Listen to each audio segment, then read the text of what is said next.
오늘 본문은 성소 안에 있는 분향에 대한 분향단에 대한 그런 내용입니다. 분향단이 이제 위치한 곳은 성소 안이 되겠습니다. 이제 6절에 보면은 증거궤 위 속죄소 맞은편 곧 증거궤 앞에 있는 휘장 밖에 두라 이렇게 말씀을 하고 있는데요. 바깥에서 보면은 이제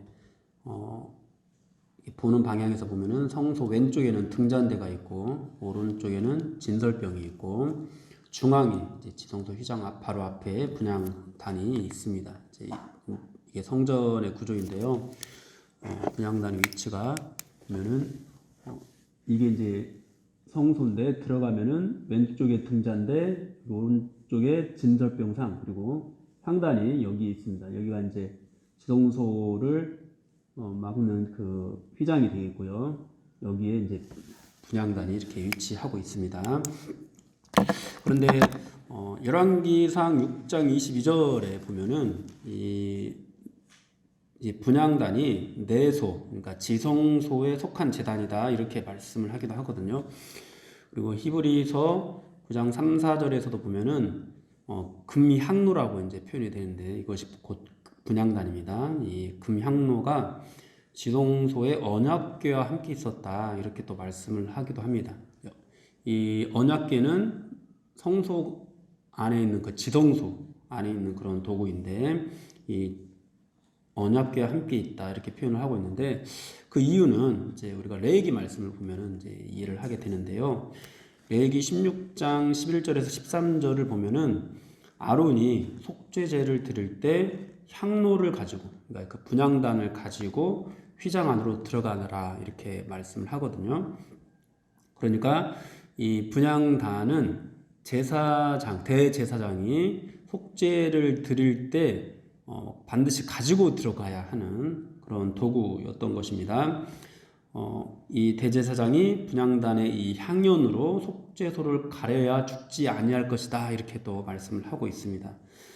그래서 이제 대제사장이 들어가려면은 그것을 가지고 들어가야 되는 것이기 때문에 이제 대제사장의 입장에서 보면은 이것은 지성소에 이제 속한 그런 단이 되는 것이죠. 성소에 속한 단이 아니라 한편 이 앞에서 이제 우리가 이 성전과 성전의 기구들에 대한 말씀이 나오다가 중간에 또 뭐 제사장 위임식 뭐 이런 것들이 나오다가 다시 이제 분향단 얘기가 이렇게 나오잖아요.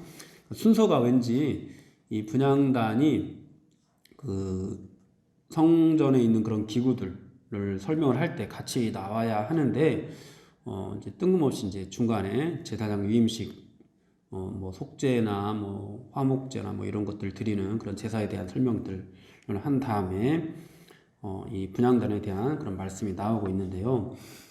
어떤 학자들, 이제 자유주의 신학자들은 이제 이렇게 이제 전개가 되는 것이 이 성경을 편집을 했던 사람들이 실수를 했다라든지 아니면은 이 레위기를 원래 모세가 다 썼는데 이 부분은 모세가 쓰지 않고 후대 다른 사람이 추가한 것이다 이렇게 설명을 하기도 하는데 이것은 이제 성경의 그런 무오성을 믿지 않는 오류가 없다라는 것을 믿지 않는 그런 굉장히 위험한 그런 생각들입니다.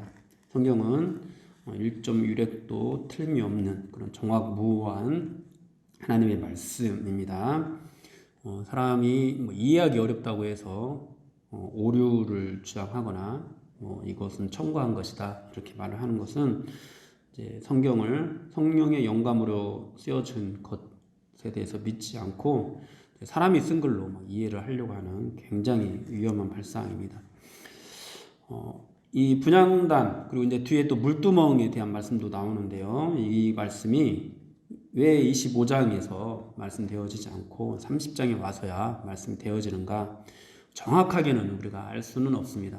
그런데 이제 그 의미를 우리가 또 살펴보다 보면은 좀 짐작이 되는 부분이 또 있습니다. 이제 말씀을 보면서 이제 설명을 하겠는데요.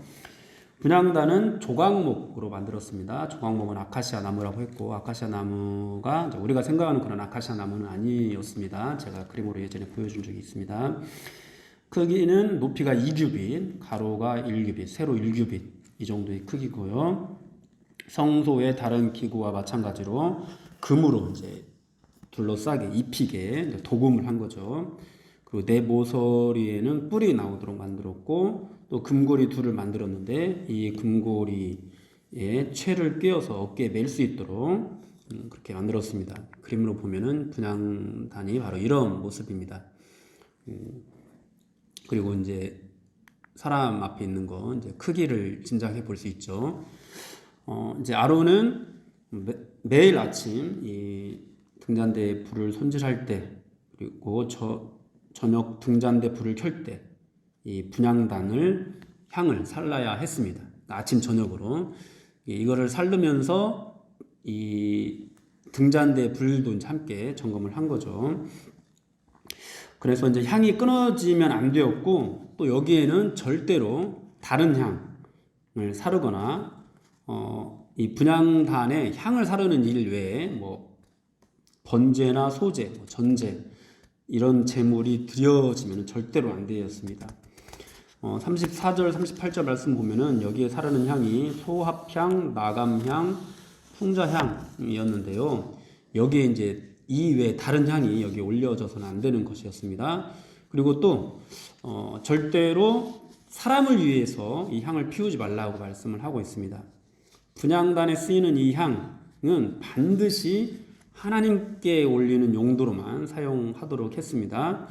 누군가 이제 막 이 성소에서 흘러나오는 향이 너무 좋다라고 해가지고 그 향을 막기 위해서 사람을 위해서 이것을 제작을 한다면은 백성 중에서 끊어지게 될 것이라고 이렇게 말씀을 하고 있습니다.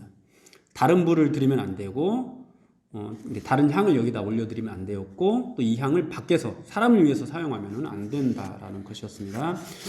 레위기에서 보면은 레위기 10장에 보면은 이제 아론의 아들 나답과 아비후가 다른 불을 들이다가 죽임을 당하죠. 이것이 바로 이제 이 향로에 다른 불로 향을 피우다가 그렇게 된 것이었습니다. 그렇다면 이 분향단은 또 우리에게 어떤 의미가 있을까?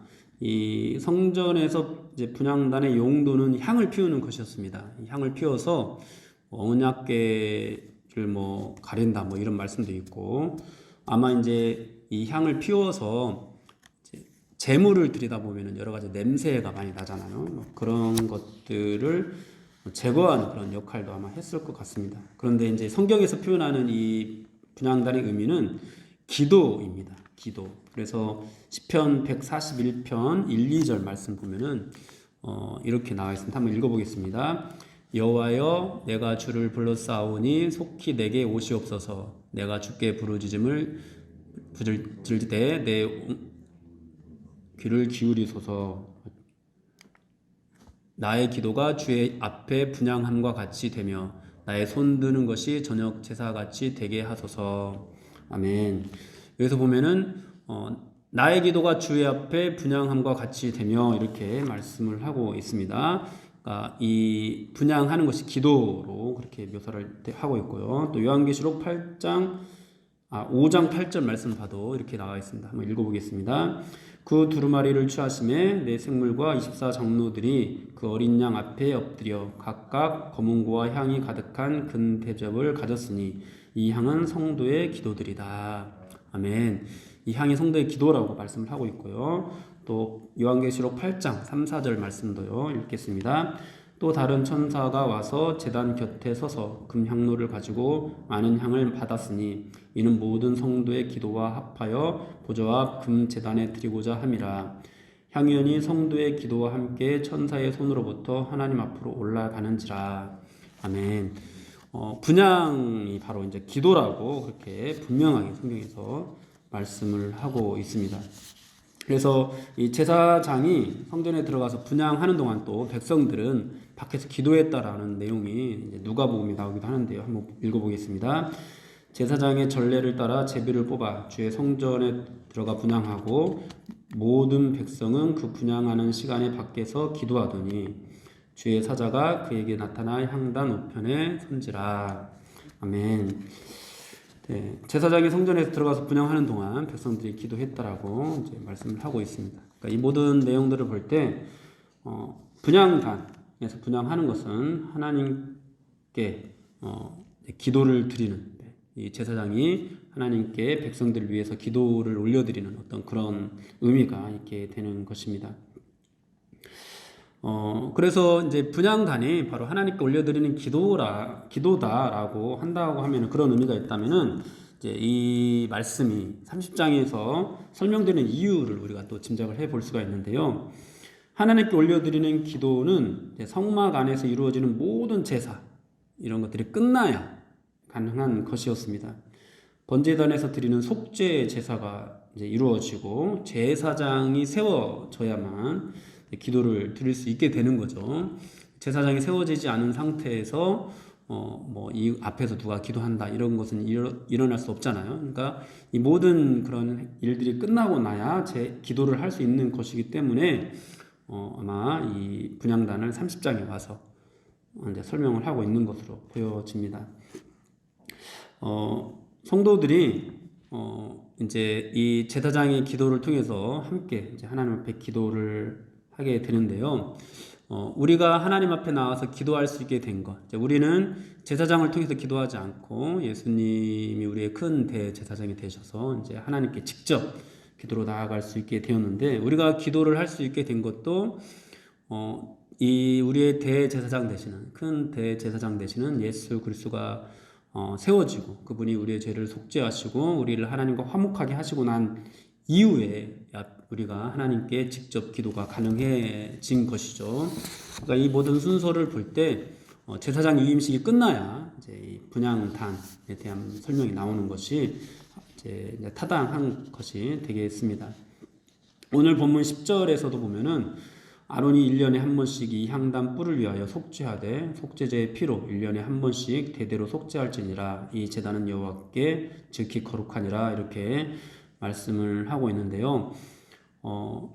그러니까 이 분향단, 우리가 하나님께 올려드리는 이 기도가 오직 이 속죄의 피로만 거룩하게 된다. 이렇게 말씀을 하고 있습니다.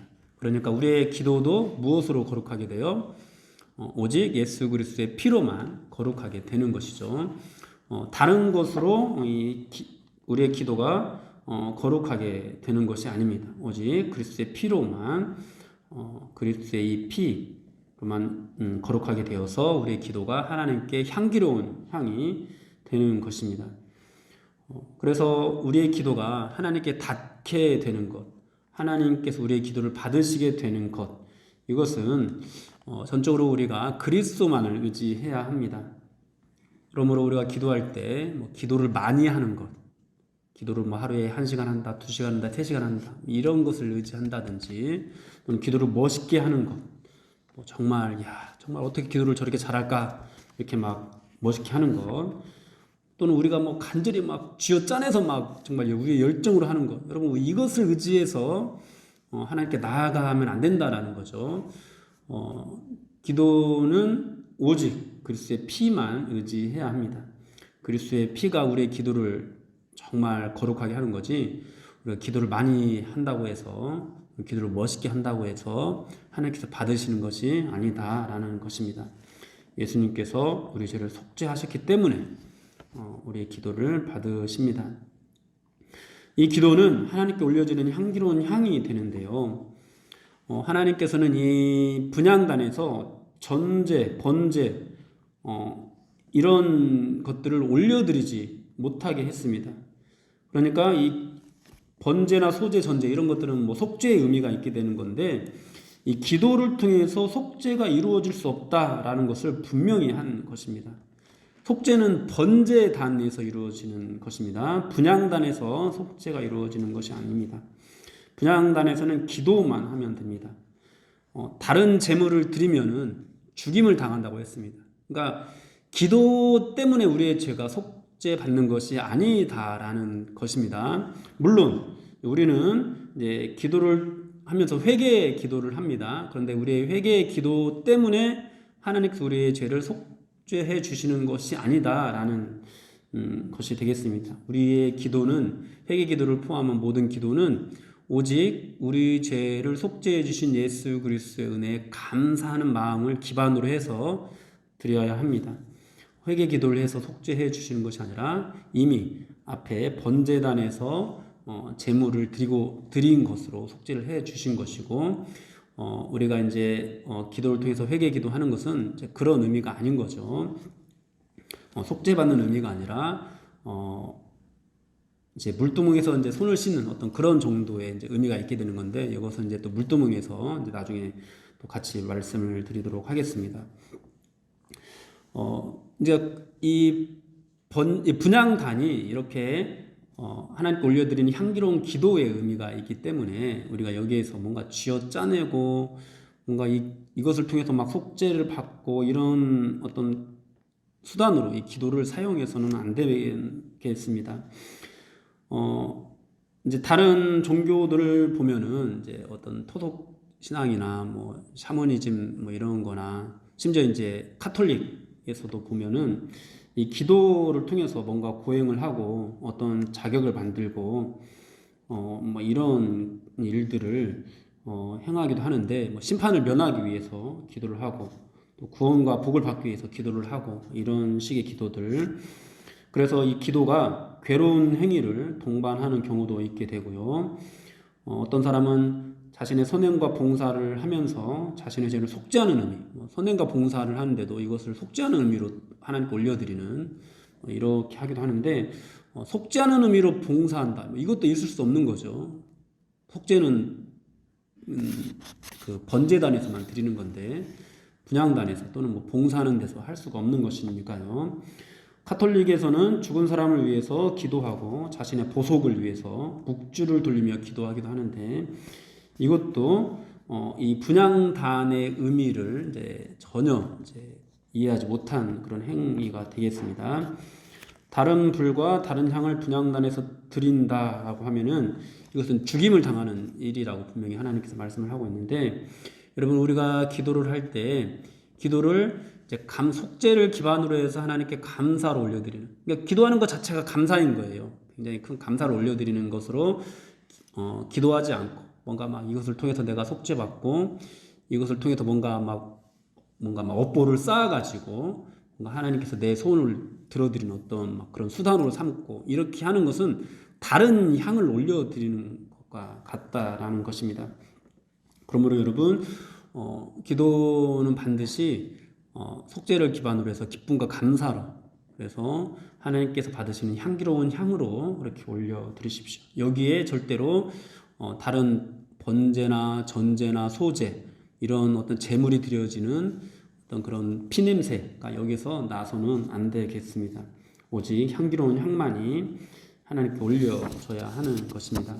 그러므로 사랑하는 여러분, 기도할 때 정말 오직 감사함으로 하나님께 기도하십시오. 물론 우리가 때로는 기도를 하면서 금식을 하면서 기도를 할 수도 있고 정말 막 쥐어짜내서 통성으로 또 막 기도할 수도 있습니다. 그러나 이것이 우리가 금식하기 때문에 또는 통성으로 막 기도하기 때문에 하나님께서 받으시는 것이 아니다라는 것 항상 명심해야 되겠습니다. 그 모든 기도들, 금식이나 뭐 통성으로 기도하는 거나 부르짖어 기도하는 뭐 이 모든 것들도 우리 죄를 속죄해 주신 예수 그리스도의 은혜에 감사하는 그 마음을 기반으로 해서 감사해서 금식도 하고 감사해서 정말 통성으로 하나님과 이렇게 기도로 이렇게 대화하고 하는 거지, 절대로 그 기도가 더 하나님께서 들으시고 더 잘 들어주시고 이런 것이어서가 아니다라는 것이죠. 우리 기도를 들어주시는 이유, 하나님께서 우리 기도에 응답하시는 이유는 우리의 속죄 제물 되신 예수님 때문입니다. 우리의 기도 때문이 절대로 아닙니다. 그러나 여러분, 이 기도에 절대로 다른 불을 담지 마십시오. 다른 향을 여기에서 내지 마십시오. 또 이 향을 가져다가 사람을 위해서 사용해서도 안 됩니다. 이 분향단에 올려드리는 향은 오직 하나님께 올려드리는 용도로만 사용을 해야 됩니다. 이것이 사람을 위한 것으로, 그러니까 우리의 기도가 사람을 위한 것이 아니라는 거죠. 우리가 다른 사람을 위해서 중보 기도합니다. 그러나 이 모든 것들이 하나님의 영광을 위해서 하나님의 뜻에 맞춰서 하는 것이 되어야지, 이것이 사람의 영화를 위한 것으로 드려지면 이것도 역시 죽임을 당하는 것, 즉 생명이 없는 것이 되겠습니다. 사랑하는 여러분, 오늘도 이제 기도로 우리가 하나님 앞에 나아가게 될 텐데요. 기도할 때 이 분향단, 의미를 우리가 생각하면서 기도를 했으면 좋겠습니다. 번제단에서 속죄가 이루어집니다. 그리고 이제 지성소 안에 있는 속죄소에서 또 속죄가 다시 한번 이루어지게 되는데, 여러분 분향단에서 드리는 향기는 오직 감사로 올려드리는 향기라는 것을 여러분 기억하시고, 오늘 기도할 때도 슬프고 힘들고 어려운 일 있더라도 그 슬픔을 기반으로 하지 마시고, 내가 이 기도를 할 수 있게 된 것, 하나님께서 내 기도를 들으시는 이유가 무엇인지 다시 한번 생각하면서 그 예수 그리스도의 은혜 앞에 감사함으로 하나님께 기도하고, 이 기도를 들으시는 것 자체가 얼마나 큰 은혜인지를 생각하면서 그렇게 아침과 저녁에 올려드리는 향으로 오늘 이 예배당이 가득하게 되었으면 좋겠습니다. 그 은혜를 누리시기를 축원합니다.